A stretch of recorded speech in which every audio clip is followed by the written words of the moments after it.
আজকের আলোচিত বাংলা সংবাদে আপনাদের স্বাগতম। আমি বৃষ্টি। প্রথমেই জানিয়ে দিব সংবাদ শিরোনাম, এর পরে থাকছে বিস্তারিত।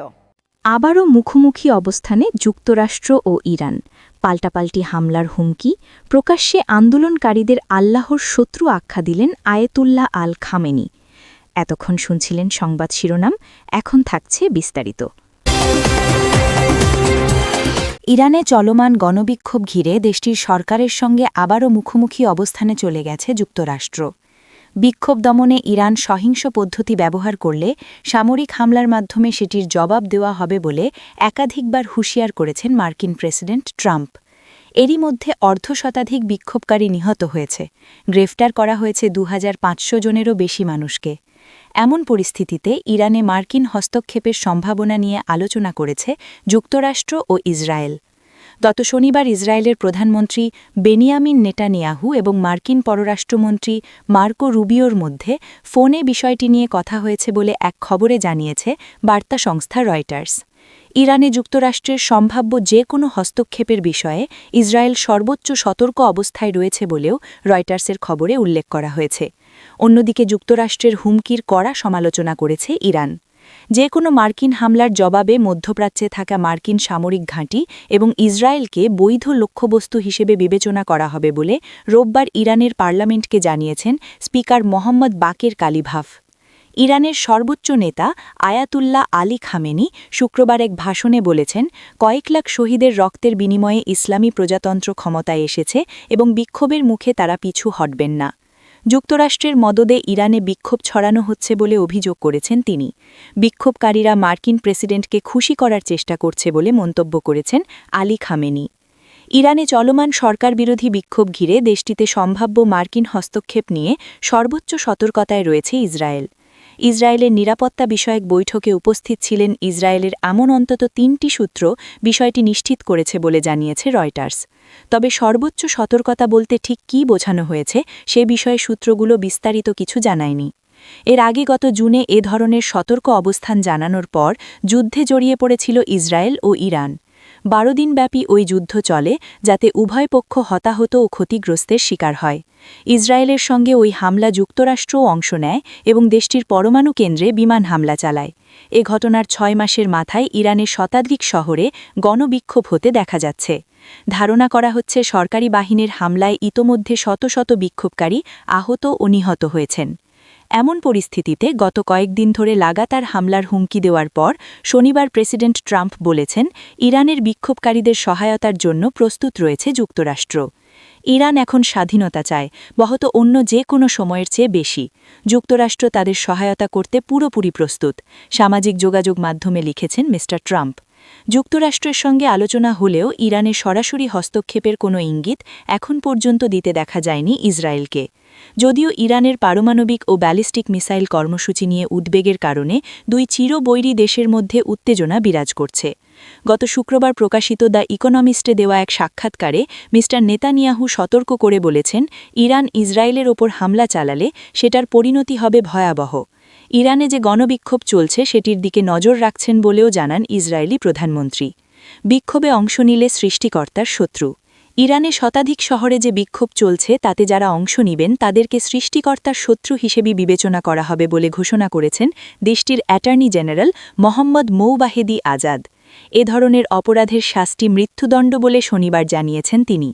এমন সতর্কতা এবং সরকারের ভয়াবহ দমনপীড়নকে উপেক্ষা করে শনিবার রাস্তায় নামেন ইরানে বিক্ষোভকারীরা। বিভিন্ন শহরে নিরাপত্তা বাহিনীর সঙ্গে তাদের সংঘর্ষের খবর পাওয়া গেছে, যাদের অনেকে হতাহত হয়েছেন। বিবিসি পার্সিয়ান নিশ্চিত হয়েছে, রাশট শহরের পুরসিনা হাসপাতালে শুক্রবার রাতে 700 জনের মরদেহ নিয়ে আসা হয়েছিল। আইনশৃঙ্খলা বাহিনীর সদস্যরাও আহত ও নিহত হয়েছেন। স্থানীয় একটি মানবাধিকার সংস্থার তথ্য বলছে, আইনশৃঙ্খলা বাহিনীর 14 জন সদস্য এ পর্যন্ত নিহত হয়েছেন। বিবিসি পার্সিয়ান নিশ্চিত হয়েছে, রাশট শহরের পুরসিনা হাসপাতালে শুক্রবার রাতে 700 জনের মরদেহ নিয়ে আসা হয়েছিল, কিন্তু হাসপাতালের মর্গে এত মরদেহ রাখার জায়গা ছিল না, ফলে অনেকের লাশ অন্যত্র সরিয়ে নিয়ে যাওয়া হয়।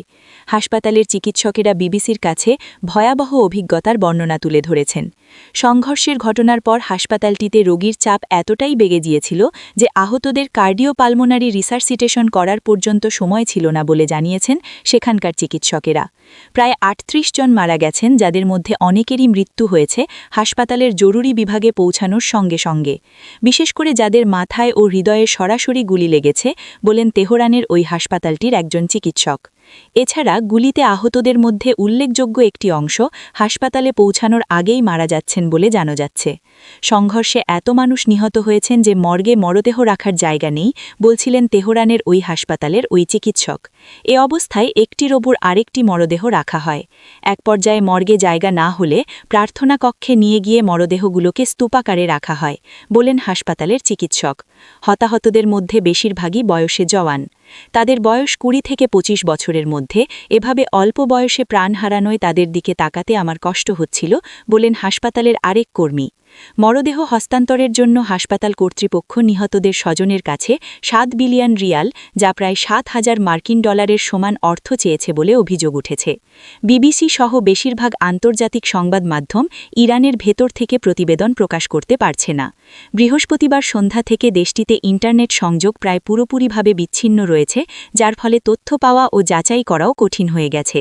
তবে বিক্ষোভ চলাকালীন একের পর এক সংঘর্ষ ও সহিংসতার ঘটনায় এত মানুষ হতাহত হয়েছেন যে অনেক হাসপাতালে তিল ধারণের ঠাঁই নেই। তাদের চিকিৎসা দিতে গিয়ে রীতিমতো হিমশিম খেতে হচ্ছে চিকিৎসক সহ হাসপাতালগুলির কর্মীদের। ইরানের ৩টি হাসপাতালের চিকিৎসকেরা বিবিসির সাথে কথা বলেছেন। তারা জানিয়েছেন তাদের হাসপাতালগুলো সংঘাত ও সহিংসতায় আহত ও নিহতদের ভিড় সামলাতে সমস্যায় পড়ছে। হতাহতদের বেশিরভাগের শরীরে গুলির ক্ষত রয়েছে বলে জানাচ্ছেন চিকিৎসকেরা। তেহরানের একটি হাসপাতালের চিকিৎসক বিবিসিকে বলেছেন, অনেক জওয়ানের মাথায় ও বুকে সরাসরি গুলি লেগেছে। তেহরানের আরেকটি হাসপাতালের কর্মীরা বিবিসিকে জানিয়েছেন, শরীরে গুলি ও রাবার বুলেটের ক্ষত নিয়ে আসা বহু মানুষকে চিকিৎসা দিয়েছেন তারা। বিক্ষোভের শুরু যেভাবে ২ সপ্তাহ আগে ইরানের অর্থনৈতিক সংকট, ডলারের বিপরীতে ইরানি মুদ্রার ধারাবাহিক অবমূল্যায়ন এবং দ্রব্যমূল্যের অস্বাভাবিক বৃদ্ধির প্রতিবাদে ব্যবসায়ীদের ডাকা কর্মসূচি দিয়ে দেশটিতে শান্তিপূর্ণভাবে বিক্ষোভ শুরু হয়েছিল। ২০২২ সালে তেহরানে পুলিশ হেফাজতে কুর্দি মহিলা মাহসা আমিনির মৃত্যুর ঘটনায় দেশটিতে হওয়া বিক্ষোভের পর চলমান আন্দোলনকে কয়েক দশকের মধ্যে সবচেয়ে বড় সরকারবিরোধী বিক্ষোভ হিসেবে দেখা হচ্ছে। ক্রমে সে বিক্ষোভ দেশটির সব প্রদেশে এবং ১০০ শহরে ছড়িয়ে পড়ে এবং ক্রমে তা সহিংস হয়ে ওঠে। বিক্ষোভ সারা দেশে ছড়িয়ে পড়ায় সেটি সামাল দিতে ইরানের নিরাপত্তা বাহিনীগুলির রীতিমতো বেগ পেতে হচ্ছে বলে জানা যাচ্ছে। বিক্ষোভকারীদের উদ্দেশ্যে একাধিক সমন্বিত সতর্কতা জারি করেছে ইরানের সরকার।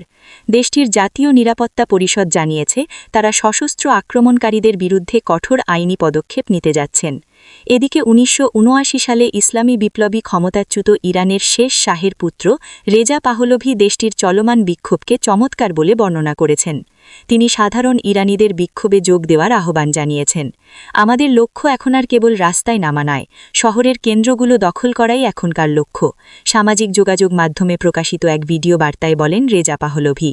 দীর্ঘদিন ধরে যুক্তরাষ্ট্রে বসবাসরত পাহলভিও এখন দেশে ফেরার প্রস্তুতি নিচ্ছেন বলে জানা যাচ্ছে।